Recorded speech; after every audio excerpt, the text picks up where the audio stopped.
¿Qué tal? ¿Cómo les va? Bienvenidos a un nuevo programa de Fórum Jurídico Fiscal, programa número 120, contador Ramón Eduardo Pena. Realmente es un lujo, tantos programas para nosotros, entrando a la casa de ustedes a través de Canal 14 de Teleimagen codificada en Santiago del Estero o para el resto del país a través de nuestro sitio web exclusivo forumjuridicofiscal.com.ar. Realmente hoy tenemos un programa muy interesante con entrevistas realizadas por nuestro productor ejecutivo, el doctor Ricardo Ferraro, en la Ciudad Autónoma de Buenos Aires. Además, algo más de lo que dejó la interesante charla brindada por el doctor Marcelo Rodríguez, el micro del Consejo Profesional de Ciencias Económicas. Así que me parece que realmente tenemos un programa imperdible, este 120, que lo queríamos realizar realmente de muy buena forma. En el comienzo, en este primer bloque, vamos a ir al encuentro de una entrevista realizada por el doctor Ferraro a la doctora Elvira Balbo,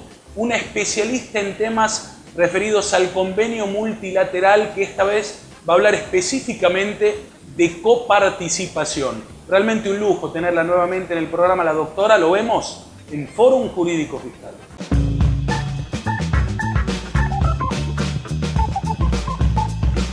Sorprendimos a la doctora Elvira Balbo y no me la voy a perder. Así que alguna pregunta sobre coparticipación vamos a hacer. Hola Elvira, ¿cómo estás? ¿Cómo te va, Ricardo? Bueno, un placer, un gusto. Decime una cosa, bueno, hoy van a hablar de los lineamientos de futuras reformas y etcétera, pero hay un tema que parece insoluble, por lo menos por el tiempo que ha tardado en solucionarse y que todavía no está solucionado: la coparticipación. ¿Qué pros y qué contras ves? Y bueno, viste que es un régimen de reparto que nosotros tenemos vigente desde el año 88, un régimen transitorio, el de la 23.548, que en realidad en el año 89 ya lo deberíamos haber cambiado, y también incumplimos con el mandato de la Constitución del 94, ¿no? La cláusula transitoria sexta. Para el año 96 teníamos que tener una nueva ley de coparticipación. 20 años, ¿no? Sí, 20 años. Y eso, digamos, ya está poniendo en duda la legitimidad de la norma, ¿no? Después de tantos años. Y además, no solamente la legitimidad desde el punto de vista legal en sí mismo, sino también todos sabemos que la forma de reparto, después de tantos años y de tantos avatares y de tantas cuestiones que hemos pasado, ya no es la que debería ser. No solamente es preocupante el tema de la coparticipación en sí en cuanto al régimen de reparto del capítulo 1 de la ley de coparticipación, sino también es muy preocupante un capítulo que uno a veces tiene medio olvidado, que es el capítulo 2, el de obligaciones emergentes del régimen, el artículo 9, ese dilatado artículo, donde se define la analogía o donde se nombra la analogía, y que tiene atadas a las provincias y mucho más a los municipios respecto de sus potestades tributarias, ¿no es cierto? Porque prácticamente no hay, como muy bien dice Bulit Goñi, terrenos baldíos donde se pueda plantar alguna especie tributaria que ya no esté ocupada por la nación, y entonces cae inmediatamente por el tema de la analogía. Decime, hoy, ¿ves algún punto de partida? Bueno, esto es lo que yo te quería decir. Es un tema netamente político, ¿no es cierto? No digamos. Yo lo que noto es que de diciembre para acá se han suscitado diferentes cuestiones, todas muy importantes, desde los fallos de la Corte hasta los acuerdos firmados entre las provincias y fundamentalmente con el ministro Frigerio a la cabeza, que viene liderando este nuevo Consejo Argentino de Federalismo. Y lo que yo por lo menos veo es mucha más propensión al diálogo, ¿no es cierto? Mucha más apertura, propensión al diálogo. Yo creo que estamos más cerca. Lo que ocurre es que, como siempre, es una suma cero. Siempre estamos repartiendo una misma torta. Si algunos ganan, otros van a perder. Por eso me parece muy importante la presentación del Fondo de Convergencia, ¿no? El Fondo de Convergencia es un proyecto que ha tomado estado parlamentario, este año, presentado por una senadora salteña, pero en realidad la senadora Fiore, ¿no? Pero que en realidad tiene sus orígenes en el gobernador Urtubey de la provincia de Salta, que trabaja sobre el marginal de la recaudación, repartiéndolo con otros prorrateadores diferentes, poniendo fundamental énfasis en las provincias con NBI y con un Producto Bruto Geográfico bajo, digamos, y porque en diferentes estudios que ha hecho la gente que ha manejado el Fondo de Convergencia, se sabe que si seguimos con la misma forma de reparto de la coparticipación, esas provincias menos favorecidas, las rezagadas, van a tardar más de una década en alcanzar a las otras, ¿no es cierto? Entonces ahí tenemos todo un tema importante. También me parece importante recordar si está vigente o no la cláusula del 34%, de la ley de coparticipación, que es una discusión. Me parece importante ver qué se va a hacer con los ATN, los aportes del Tesoro Nacional, que muchas veces no llegan a las provincias y que quedan atrapados ahí en las redes presupuestarias, abajo por debajo de la línea. Esas son cosas por ahí para ver y consensuar, me parece. ¿Pensás que para 2019 lo logramos? Pienso que va a haber novedades, aunque no sea todo un régimen nuevo de coparticipación. Pienso que va a haber, a lo mejor, pequeños acuerdos, o por llamarlos pequeños, algunos acuerdos que van a ir paleando la situación de las jurisdicciones menos favorecidas. Otro tema es el del Fondo del Conurbano, ¿no? Que también o ex Fondo del Conurbano, para llamarlo bien, que también es un tema que sinceramente hay que volverlo a ver, ¿no? Elvira, gracias. No, por favor, gracias a vos. Hasta luego.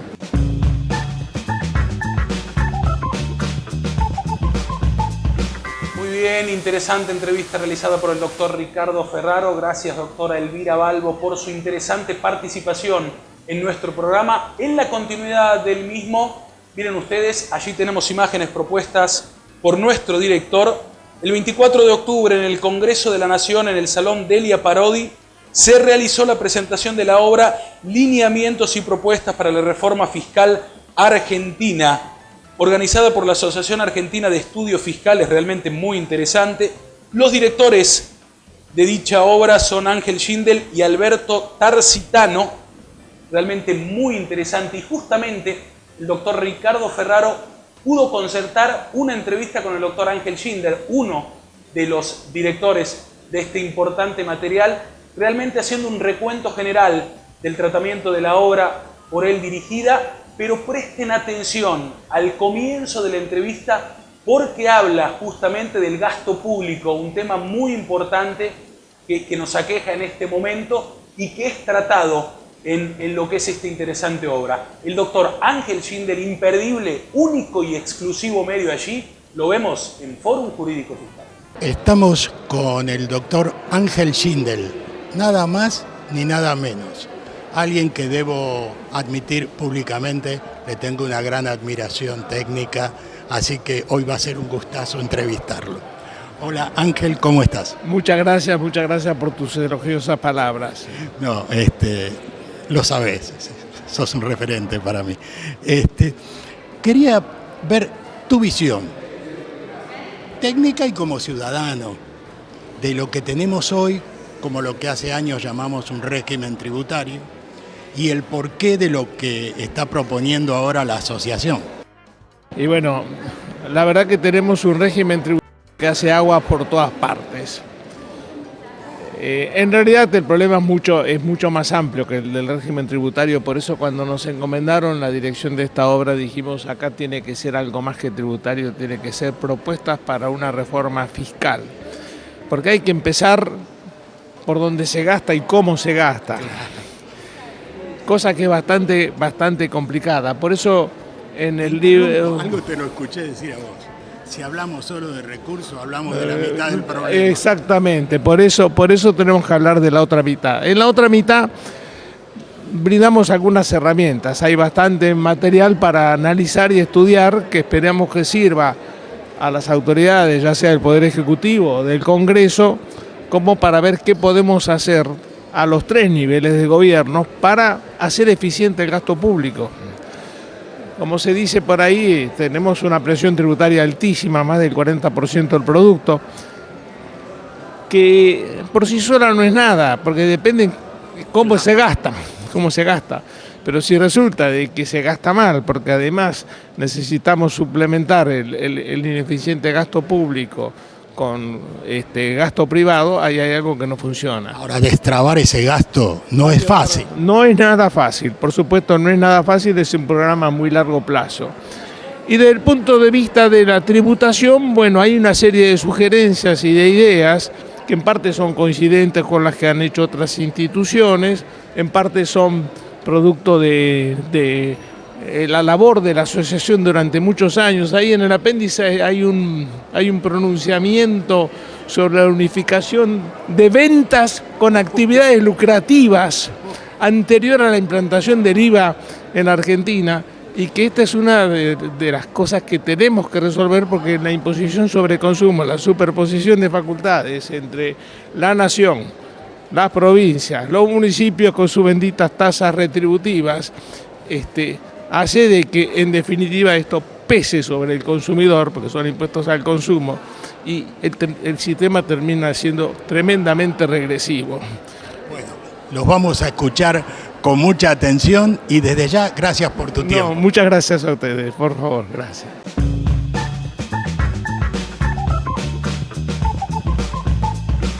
Muy bien, interesante entrevista a cargo del doctor Ricardo Ferraro. Ha pasado el doctor Ángel Schindel por Fórum Jurídico Fiscal. Tenemos una entrevista más y muy interesante en el cierre del programa, también realizada allí en el Congreso de la Nación, en la oportunidad de presentarse el libro, la obra que mencionábamos. Así que en el cierre todavía tenemos más material como único y exclusivo medio allí.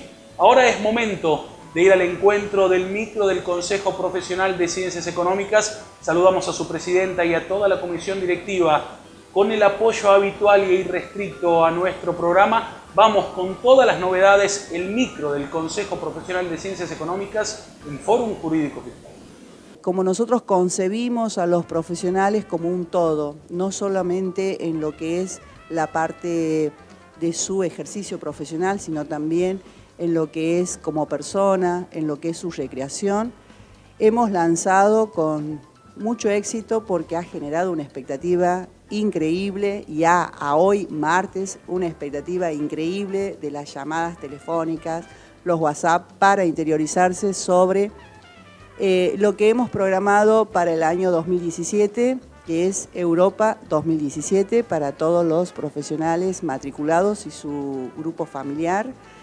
Tenemos la idea de visitar distintos países, todo esto a través de una comisión que por iniciativa de la comisión directiva se ha creado, que es la Comisión de Turismo, que la hemos creado mediante la resolución 9/2016 y que está trabajando arduamente con profesionales muy comprometidos, y que pensamos que este viaje, que está en principio programado para fines de agosto del año que viene, también va a ser un éxito, y lo descontamos desde ya por la expectativa, como te decía, colega, de lo que va generando, ¿no? Realmente, y eso también se ha percibido. Por último, desde la parte técnica también muchísimas novedades referido a beneficios en cuanto a su trabajo profesional para todos los colegas, ¿no? Sí. Nosotros hemos promovido desde hace más de 10 meses que veníamos trabajando desde el punto de vista técnico en lo que es el formulario de certificación sobre el Instituto de Orígenes de Fondos. Esto ha sido una propuesta que se ha elevado conjuntamente con las secretarías técnicas en la asamblea ordinaria que hemos tenido aquí en el Consejo, y por asamblea se ha aprobado la implementación de este formulario, que tiene varios objetivos, y el más importante es permitir al profesional contar, digamos, con una herramienta, con un instrumento técnico que garantice la calidad de su trabajo. También facilitarle a los organismos de control lo que es concretamente los distintos requisitos que se deben cumplir al momento de llenar un formulario. Claro, al tener un modelo específico ya... Exactamente. Esto facilita, agiliza a ambas partes, Y el otro aspecto importante también que tiene como objetivo que quede claramente de que la certificación de los orígenes de fondos es una incumbencia por ley exclusiva de los contadores públicos. Bueno, Patri, realmente muchísimas gracias. Honorarios también se están actualizando, ¿no? Sí, estamos justamente en periodo de consultas sobre lo que es actualización de los honorarios profesionales para los contadores públicos y seguramente más adelante también lo harán los licenciados en administración y los licenciados en comercialización. Bueno, muchas gracias como siempre por permitirnos esta visita y por estar con el programa. Bueno, tu despedida final como siempre hacemos. Muchísimas gracias a ustedes por permitirnos este espacio para no solo mantener un contacto con nuestros colegas, sino también ayudarnos a difundir nuestras actividades, porque es muy importante de que no solo podamos contactarnos a través de los mails, sino también de esta manera directa para que ellos puedan tener conocimiento de todas las actividades que hemos desarrollado y que tenemos para desarrollar.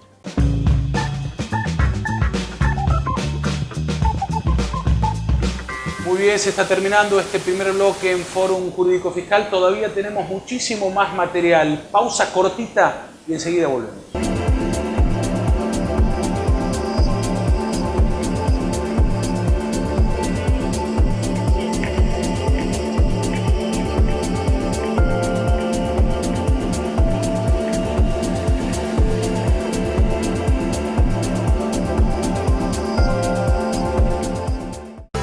Para los que buscan hielo, este freezer viene bien. para los que juegan todo el día a la play. para darle a la guitarra, O meterle percusión. para los que quieren moto. Tenemos financiación. Vení a Maxi Hogar.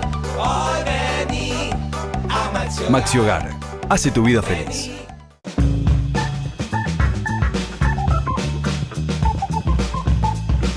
Muy bien, segundo bloque en este programa número 120 de Fórum Jurídico Fiscal. Vamos a ir al encuentro del doctor Marcelo Rodríguez. Ya hemos visto una parte de esta exposición realizada en las sesiones periódicas de actualización tributaria en el Colegio de Graduados en Ciencias Económicas de la Ciudad Autónoma de Buenos Aires. Nuevamente vamos a ir al encuentro del doctor Marcelo Rodríguez porque ha sido, contador Pena, muy interesante lo brindado allí. Recuerden ustedes, nuestro productor ejecutivo, el doctor Ricardo Ferraro, es uno de los coordinadores en dichas sesiones, así que nuevamente, único y exclusivo medio, el doctor Marcelo Rodríguez. Interesantísimos conceptos, lo vemos en Fórum Jurídico Fiscal.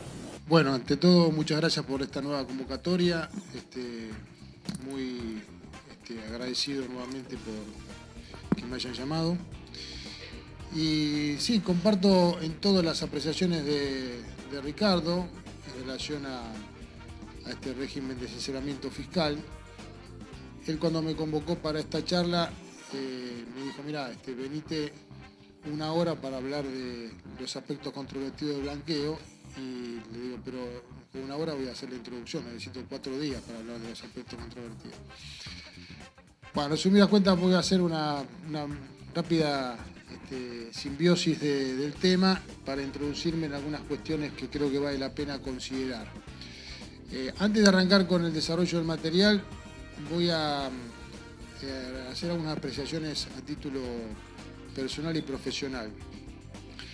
Yo creo que este régimen de sinceramiento fiscal hay que entenderlo como un régimen que se incorpora a nuestro sistema tributario como una cuña, si ustedes quieren, durante 8 meses, 1 de agosto al 31 de marzo.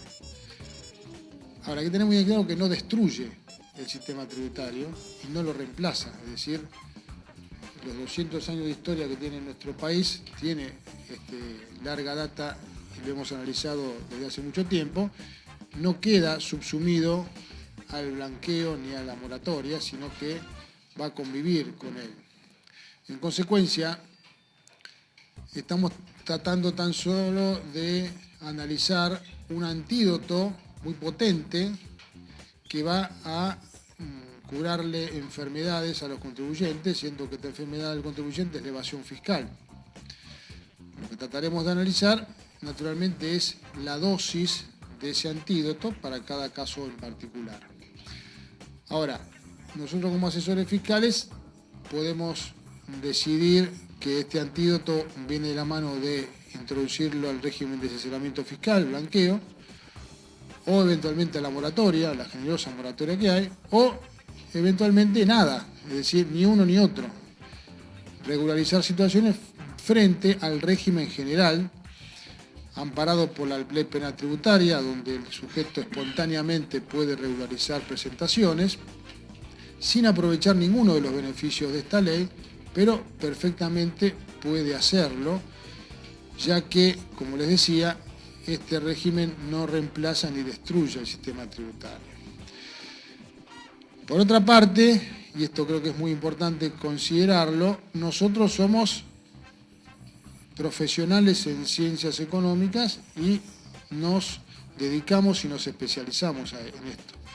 Con lo cual cada uno tiene que hacer, a mi juicio, un análisis de la ley, del reglamento, de las resoluciones generales y aplicar nuestro conocimiento, nuestra sapiencia, bajo la estrategia de que el día de mañana va a haber una instancia superadora judicial que nos va a amparar. ¿Por qué digo esto? Porque a mí particularmente me pasa que cada vez que voy a escuchar a funcionarios de la AFIP tratar de aclarar cuestiones controvertidas o salen en los medios respuestas a consultas que han hecho los profesionales sobre temas concretos, cada vez me confundo más y cada vez entiendo menos cuál ha sido el espíritu que ha motivado la respuesta que han dado. En resumidas cuentas, el fisco saben que está a un pie de igualdad con los contribuyentes y tendremos, como siempre, la instancia judicial. Es decir, no hagamos cosas que nos parecen que están mal por el solo hecho de que escuchamos un funcionario que le dijo en una conferencia. El principio de legalidad es válido y obviamente lo único que tiene sustento es lo que está escrito. Y si lo que está escrito en una resolución general no se condice con lo que planteó el legislador y cuál fue el espíritu de la norma, tampoco debería tener demasiado asidero, al menos esta es mi posición al respecto. Bueno, la hoja de ruta va a estar dada por una ley, un reglamento y 4 resoluciones generales que han sido publicadas recientemente. Y lo primero que hay que tener en cuenta es que este régimen de exteriorización de tenencias y de blanqueo, este régimen de asesoramiento fiscal, tiene varios títulos. El primero referido a blanqueo, el segundo régimen excepcional, moratoria, beneficios para contribuyentes cumplidores, título tercero, título cuarto, modificaciones en el impuesto sobre los bienes personales, más tarde modificaciones en ganancias, fundamentalmente derogación del impuesto sobre los dividendos, la derogación de mínima presunta a partir del 2019, la creación de una comisión bicameral para la reforma tributaria, que sobre esto ya se está trabajando, y finalmente disposiciones generales destinadas a considerar cuáles son los sujetos que pueden o no adherir a uno de ambos regímenes, y muy importante considerar el artículo 85, el cual hace referencia a un tapón fiscal para aquellos sujetos que no tengan que blanquear. Esta hoja de ruta, el desarrollo de la misma nos llevaría varias horas, con lo cual voy a circunscribir mi análisis a algunos casos puntuales de blanqueo y algunas cuestiones controvertidas en relación a la viabilidad de entrar en blanqueo y o moratoria de acuerdo a lo previsto por las normas reglamentarias. Sujetos comprendidos, personas humanas, sucesiones sin divisa, me refiero en este caso al blanqueo. Los sujetos del artículo 49, que estén domiciliados, sean residentes, establecidos o estén constituidos en el país a diciembre del año 2015, estén inscritos o no frente a la Administración Federal de Ingresos Públicos. Este esquema, obviamente lo más generoso pareciera ser que cualquier sujeto puede incorporarse al régimen de sinceramiento fiscal en la medida que esté inscrito ante la AFIP, da a primera fase una idea de generosidad y amplitud en las viabilidades que la ley otorga para que todo el mundo regularice. Esto de una forma, digamos, reglamentaria, a mi juicio se fue acorsetando y creo que ha sido negativo porque le está haciendo bajar los brazos a los contribuyentes que estaban muy decididos a meterse, muy decididos a blanquear, y hoy por las trabas que se están poniendo, que veremos a continuación, creo que está restringiendo o está demorando los procesos de exteriorización. ¿Qué podemos exteriorizar? Tenencia de bienes en el país y en el exterior, hasta el 31 de marzo del año 2017. Los bienes a exteriorizar por las personas humanas son aquellos preexistentes al 22 de julio del corriente año, y para las personas jurídicas los bienes que se pueden exteriorizar son los preexistentes al último ejercicio cerrado anterior al 1 de enero de 2016. En ambos casos, la norma se va a referir siempre a estas dos fechas como la fecha de preexistencia de los bienes. ¿Qué metodología de exteriorización tendrán los contribuyentes? ¿Qué situaciones puedo yo regularizar? Bueno, en primer lugar, el artículo 38 prevé que puedo regularizar depósitos que el contribuyente tuviera en el exterior. En este caso, puedo no optar por traer el dinero al país. Segundo caso, tenencias de depósitos en el país. En tercer lugar, tenencia de moneda extranjera o moneda nacional en el país. En este caso, la única alternativa de exteriorización es el depósito en una entidad financiera, en una cuenta especial. Este depósito deberá hacerse antes del 31 de octubre del corriente año, que saben ustedes que por la metodología impuesta por la reglamentación no es el 31 de octubre, sino que va a ser el 22 de octubre, poder hacer un pago previo. Bueno, el tema no es demasiado sencillo. Para los demás bienes también podemos exteriorizarlos, bienes muebles, inmuebles y cualquier otro bien susceptible de valor, tanto en el país y en el exterior, podrá ser exteriorizado. Son estas las 4 alternativas que muestra la ley. Por ejemplo, no puedo exteriorizar dinero físico que exista en el exterior. No está previsto esta posibilidad. Muy bien, completo el programa. Pasó también un amigo de la casa y siempre es un lujo tenerlo, el doctor Marcelo Rodríguez. Se está terminando un nuevo fórum jurídico fiscal. Gracias a la gente de Estancias por auspiciar y apoyar siempre a nuestro programa. Esta vez no nos vamos a despedir con la frase habitual, porque les decíamos, todavía teníamos entrevistas muy interesantes. Hemos realizado a través de nuestro productor, el doctor Ricardo Ferraro, una nota imperdible. Simplemente el doctor Hugo Kaplan. Así se termina Fórum Jurídico. Estamos con Hugo Kaplan. ¿Algo más? No. Bueno, ¿cómo estás, Hugo? Muy bien. ¿Qué tal, Ricardo? Gracias por concedernos estos minutos.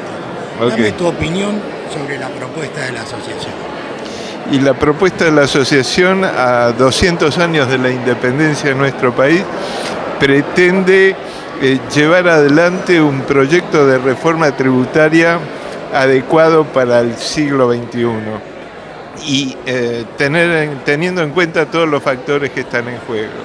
Así que esperemos que los legisladores lo comprendan, lo analicen y en definitiva lo pongan en práctica. Hay una parte de gasto que me parece muy importante.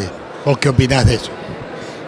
El gasto es el factor indispensable para la redistribución necesaria para que las clases menos favorecidas puedan acceder a los bienes públicos, y entonces esto hay que tenerlo en cuenta, pero debe ser eficiente y de manera tal de que ese gasto no percuta en la economía del sector privado, impidiéndole el desarrollo y la creación de fuentes de trabajo. Hugo, gracias. Fórum Jurídico Fiscal te agradece. Okay. Gracias. Gracias a vos, Ricardo.